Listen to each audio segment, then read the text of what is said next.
अस्सलाम वालेकुम। I am Zubair Khan from Zetech iPhone training institute Multan. आज हमारे पास 12 फ़ोन आया है जो कि शॉर्ट है। इसका एपी बोर्ड ठीक है बट प्रॉब्लम जो है वो डाउन बोर्ड में है। इसकी केस हिस्ट्री मैं आपको बताता चलूँ। ये फ़ोन एक शॉपकीपर ने भेजा है, बैक गिलास चेंज करते हुए उनसे फ़ोन डेड हुआ है और ये मोस्ट कॉमन प्रॉब्लम है। हमारे पास ऐसे केसेस आते रहते हैं जो कि कस्टमर कंप्लेन करते हैं, जी हमने बैक गिलास चेंज करवाया है, फ़ोन डेड हो गया है, या कस्टमर या शॉपकीपर हमें भेजते हैं तो इस कंडीशन में होते हैं कि फ़ोन कम्प्लीटली डेड होता है। जब लेयर को सेपरेट किया जाता है तो एपी बोर्ड ऑन होता है बट प्रॉब्लम जो होता है डाउन बोर्ड में होता है। जैसा कि आप देख सकते हैं, मैंने एपी बोर्ड को आपको चेक करवाया है, एपी बोर्ड कंप्लीट ऑन है बट जो ही डाउन बोर्ड इसका ज्वाइन करते हैं तो फ़ोन शॉर्ट हो जाता है, ऑन नहीं हो रहा। ऐसे केसेस में मैं आपको गाइड करूंगा कि आया कि इस फ़ोन में क्या प्रॉब्लम है और कैसे हमने इस प्रॉब्लम को सॉल्व किया है। अब डाउन बोर्ड में बहुत ज़्यादा क्रिस्टल आईसी लगे होते हैं जो कि लेज़र मशीन से, अगर लेज़र मशीन का टेम्परेचर सही से एडजस्ट नहीं है तो उसकी वजह से क्रिस्टल आईसी डैमेज हो जाते हैं या ख़राब हो जाते हैं। अब इसको हम स्टेप बाय स्टेप चेक करते हैं। सबसे पहले तो मैं इसको चेक करता हूँ। यहाँ पे आप देख सकते हैं कि ये वीडीडी मेन की लाइन है जो कि इसमें प्रॉब्लम है। याद रखिए 12 से अब जितने भी मॉडल हैं 12 से लेकर, इसमें वीडीडी मेन जो है वो डिवाइडेड सर्किट में की हुई है, डिवाइड की हुई है। अब सेपरेट जस्ट पीएमयू के लिए नहीं है, बाकी जितने भी आरएफएफई सर्किट को वीडीडी मेन रिक्वायर्ड है तो वो अलग अलग लेयर से डिवाइड की हुई है। अब यहाँ पे वीडीडी मेन जो कि मैं रिवर्स बेस पे चेक कर रहा हूँ, उसमें जीआर वैल्यू भी मुझे अब नॉर्मल मिल रही है, फॉरवर्ड बेस पे भी जीआर वैल्यू अब नॉर्मल मिल रही है। फिज़िकली मुझे नज़र नहीं आ रहा कि इसमें कुछ प्रॉब्लम है बट हम इसको देखते हैं कि आया कि इसमें इशू क्या है, किस वजह से जब हम इसका डाउन बोर्ड ज्वाइन करते हैं तो फ़ोन में शॉर्टेज आ जाती है।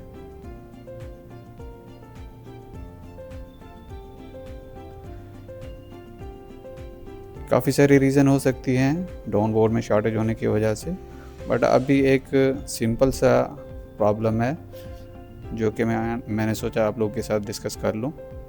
और नेक्स्ट जो वीडियो है मैं उसके लिए बनाऊंगा कि आप डाउन बोर्ड को जस्ट एपी बोर्ड को ज्वाइन किए बगैर आप डाउन बोर्ड को कैसे वेरीफाई कर सकते हैं, उसके SMPS switch mode, power supply, LDO supply, कैसे पीएमयू की वेरीफाई कर सकते हैं। अब यहाँ पे देखिए मैंने इसमें वोल्ट इंजेक्ट किए हैं तो यहाँ पे मुझे बीबी सीपीयू जो है उसका एक पार्ट्स मेल्ट होना स्टार्ट हुआ है। हालांकि बीबी सीपीयू में प्रॉब्लम नहीं है, इसमें कोई पीएमयू रिलेटेड इशू है जो कि इसके SMPS switch mode power supply को ब्लॉक हो रही है, जिसकी वजह से बीबी सीपीयू वोल्टेज को ब्लॉक कर रहा है और उसकी जो रिक्वायरमेंट है वो पूरी नहीं हो रही।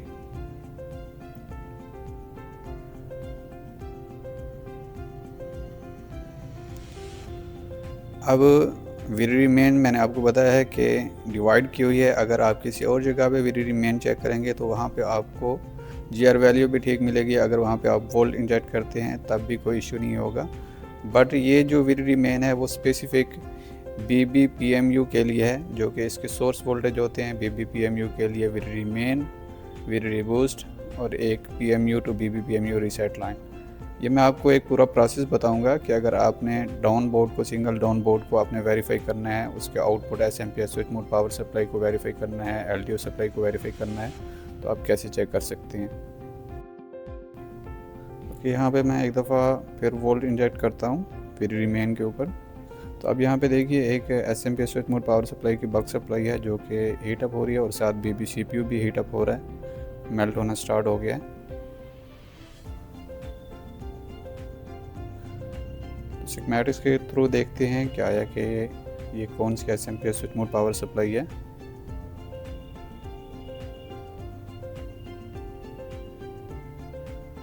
उससे पहले मैं इसकी एक कॉइल को रिमूव कर लेता हूँ ताकि मैं ये वेरीफाई कर लूँ कि आया कि इसमें BBPMU रिलेटेड प्रॉब्लम है या BBCPU रिलेटेड प्रॉब्लम है।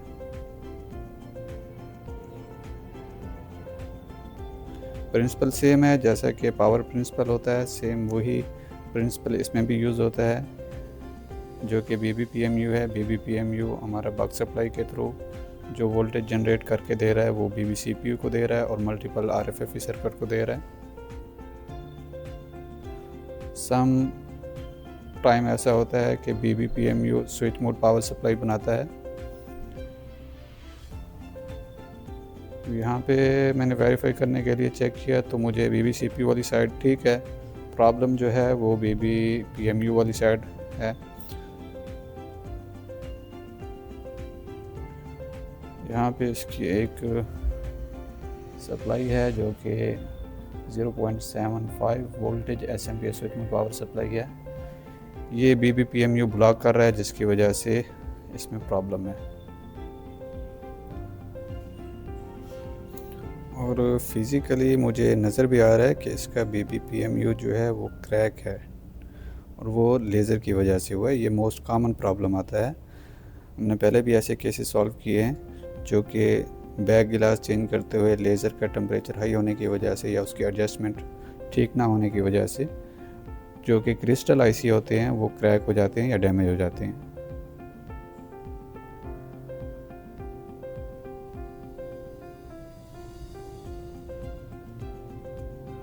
फिज़िकली आप देख सकते हैं कि इसका BBPMU जो है वो क्रैक है। मैंने पहले इसके ऊपर गौर नहीं किया।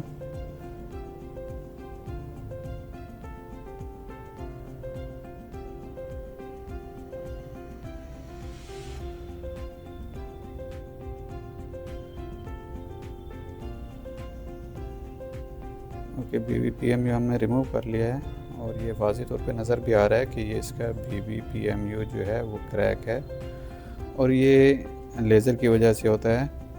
लेज़र की वजह से BBPMU चूँकि ये क्रिस्टल आईसी है और इजीली क्रैक हो जाता है टेम्परेचर ज़्यादा होने की वजह से या लेज़र की एडजस्टमेंट सही ना होने की वजह से।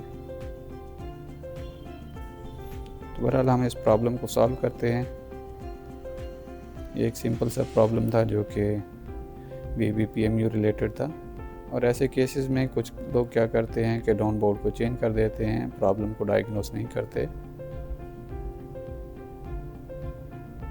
जब तक आप प्रॉब्लम को डायग्नोस नहीं करेंगे, प्रॉब्लम को फिक्स नहीं करेंगे तो आप प्रॉब्लम को फाइंड नहीं कर पाएंगे।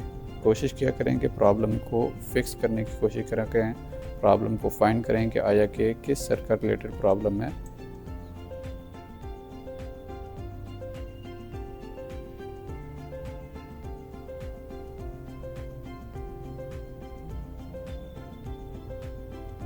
हम इसकी सरफेस को बराबर कर लेते हैं।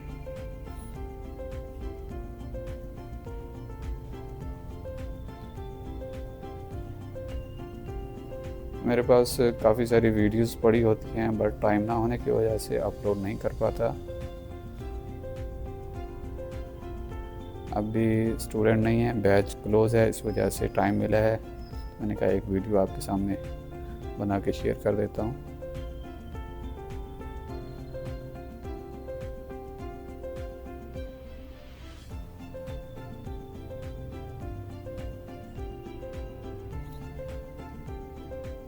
ज़रूरी नहीं है कि आपको BBPMU नया परचेज़ करना पड़े। किसी भी बोर्ड से आप जो कि आपके पास स्क्रैप बोर्ड पड़े होते हैं उनसे आप रिमूव करके इजीली आप दूसरा BBPMU भी लगा सकते हैं। कोशिश किया करें कोई भी आईसी है उसको आप देखा करें कि एक आईसी मल्टीपल सर्किट के ऊपर डिवाइड होता है, उसके अंदर मल्टीपल कंपोनेंट यूज़ हो रहे होते हैं। अगर आप उस आईसी को उसके टेम्परेचर से ज़्यादा टेम्परेचर यूज़ करेंगे तो आईसी इंटरनली शॉर्ट हो सकता है या ख़राब हो सकता है। कुछ लोग क्या करते हैं कि किसी भी आईसी को अगर वो क्लीन कर रहे हैं तो उसके ऊपर लगातार 400 उनका टेम्परेचर होगा और लगातार उसके ऊपर सोल्डरिंग आयरन यूज़ करते रहेंगे, तो उतनी देर में इंटरनली जो आईसी है वो मेल्ट हो जाता है, उसके अंदर कंपोनेंट मेल्ट हो जाते हैं और आईसी शॉर्ट हो जाता है।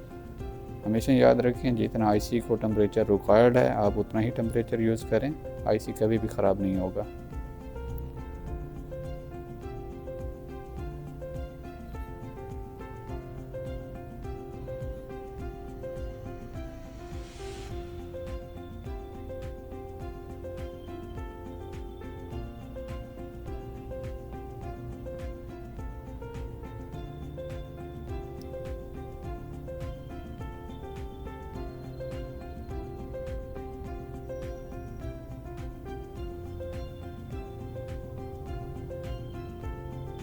लास्ट में हम इसको रीसेट कर देते हैं।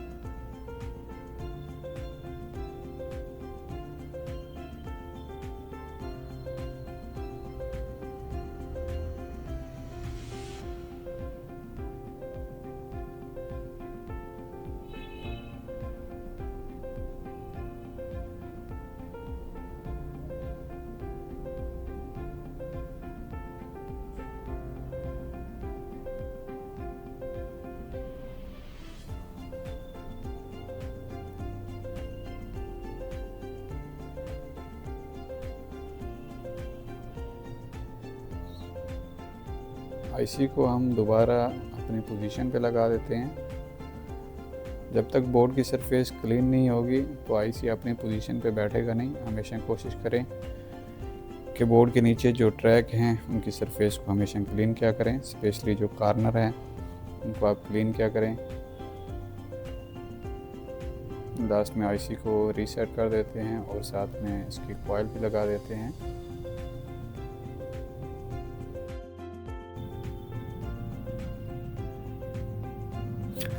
हमारा नेक्स्ट बैच 15 दिसंबर से स्टार्ट हो रहा है, उसके लिए ऑलमोस्ट बुकिंग हो गई है। अगर आपने भी आईफोन की प्रोफेशनल ट्रेनिंग लेना चाहते हैं और स्टेप बाय स्टेप प्रॉब्लम को डायग्नोस करना चाहते हैं तो आप हमसे रब्ता कर सकते हैं, हमारे नेक्स्ट बैच ज्वाइन कर सकते हैं। अब इसकी वैलिडिटी मेन की जीआर वैल्यू ठीक है, रिवर्स बेस पे भी ठीक है और फॉरवर्ड बेस पे भी ठीक है।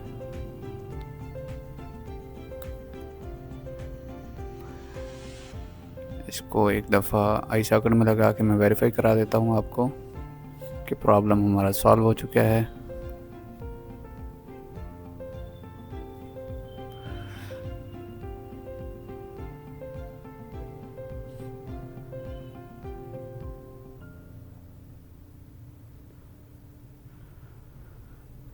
ओके, बूटिंग एम्पेयर नॉर्मल है, मींस फ़ोन का प्रॉब्लम सॉल्व हो गया है, जो कि जस्ट सिंपल प्रॉब्लम था, BBPMU रिलेटेड प्रॉब्लम था, उसको जस्ट हमने रिप्लेस कर दिया है।